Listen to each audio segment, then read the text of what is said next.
Hello and welcome back to my channel. My name is Robin and I'm a dancer and choreographer with over 30 years of dance and performance experience.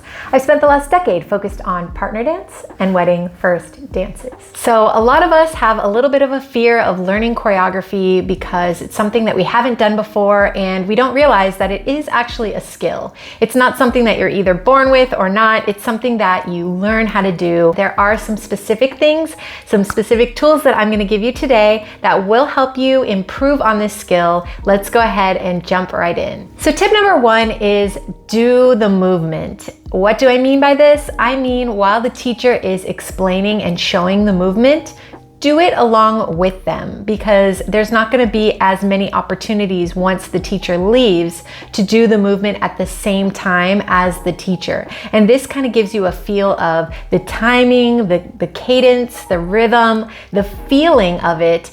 And it allows you to apply it into your body instead of just seeing it and then expecting yourself to remember it and being able to do it. So you want to do it as the teacher is explaining it and as the teacher is showing it so that you can get that kinesthetic sense of what you are doing. Now, we're all different types of learners. Some people are more visual. Some people need to hear the information.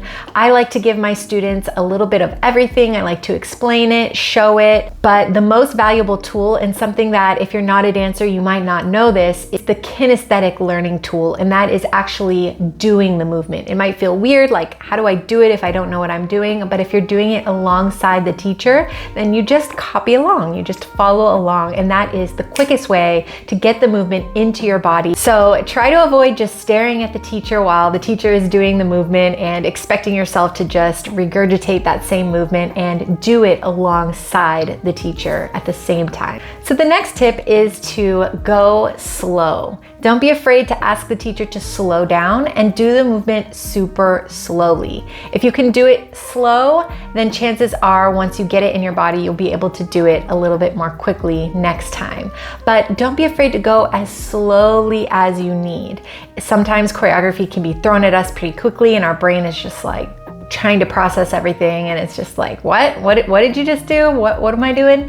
But if you slow each movement down, then your body sort of adapts and then your mind can sort of catch up and you can do the movement as slowly or as quickly as needed according to the music. So this brings me to my next tip, and that is to connect to the music as quickly as possible. So I totally get it. You want to understand what the heck you're doing before you even think about the music. A lot of people are like, well, how do I connect with the music if I don't even know what the movement is? So definitely get the movement first. But as soon as you have the movement, I highly suggest connecting it with the musicality that the instructor is trying to make it work with, because chances are the music will sort of inform the movement. So it'll make more sense of why you're doing what you're doing when you're doing it if you can understand why the choreographer put that move where it is. And in general, you want to make as many connections as you can to help you memorize the movement. Oftentimes, the way that choreographers choreograph is to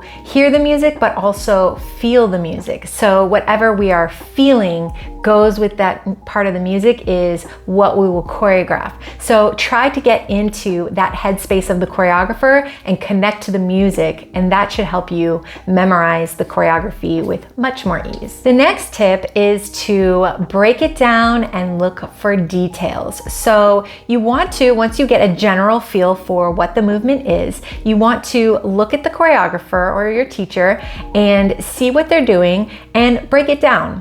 What are their arms doing? What is their head doing? What are their feet doing?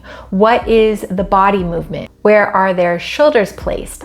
Little details like that, if you can apply them to your body, will help you memorize the choreography much more because you have a lot more reference. Again, the more connections and references that you have, the easier it is for your body and mind to memorize the choreography. So go ahead and look at those details as quickly as you can. Ideally, you want to get the general sense of the movement down first, and then you can start to look for little details. I will say as a disclaimer, don't get caught up in the details because that can kind of hold you back sometimes. But if you are ready for it, if you feel like, okay, I have the general movement down, I've connected with the music, now it's time where you can start to look for those little details, and that actually will help you memorize the choreography faster because again, you'll have more reference points and more sparks flying in your brain and body once you get that movement settled into your body. The next tip is to ask questions. Don't be afraid to ask questions. Teachers, choreographers are always happy to answer your questions because sometimes we don't know where your head is at or where you're at.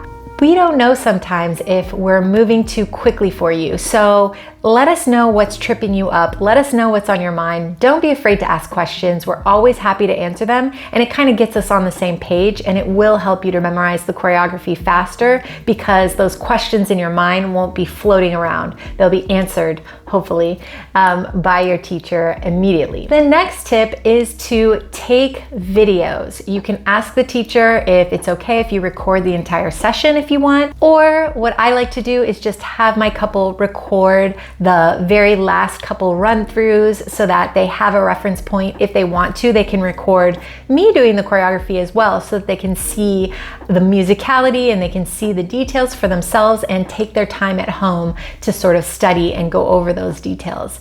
Taking videos is an awesome tool for dancers, and I can't recommend it enough for helping you to learn and memorize that choreography faster. And for my next tip, this is to actually study the video.